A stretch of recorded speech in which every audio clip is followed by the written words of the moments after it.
True life story. I caused an emergency landing. Me and cousins named John, Ava, together with her BF, and my little cousin Brown went on a flight from Alaska to Alabama together to meet our dying grandma. We boarded the plane and got Economy Plus because our parents gave us extra money. The plane started to take off.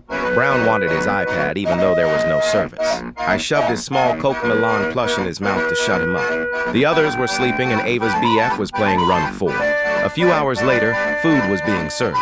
Ava was still asleep, and John woke up to play some offline games with Ava's BF.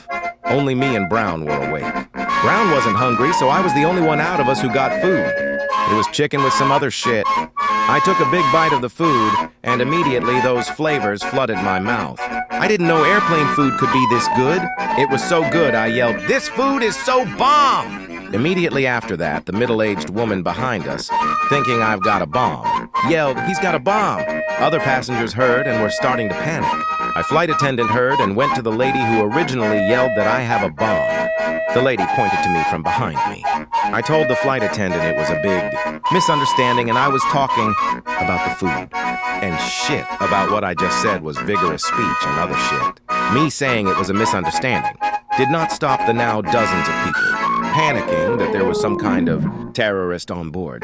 The flight attendant probably already informed the other attendants about the situation, and one of them went on the intercom to try and calm the passengers down if there was a chance. There was a real terrorist. Well, some of them did calm down, but others were not stopping. The attendant told the pilot over the intercom to execute an emergency landing in case the threat was real. The pilots made the emergency landing in Kansas, and a bomb squad with their cool uniforms, and an ambulance came in to check for a real threat. There was no threat. I was thrown out of the plane for causing a threat and such a commotion, even though the lady behind me did. When my cousins landed in Alabama, they said our grandma already died because of the delay from the emergency landing. I was shook. I didn't even get to say my last words to her before she went. I didn't even get to see her for the last time. The end.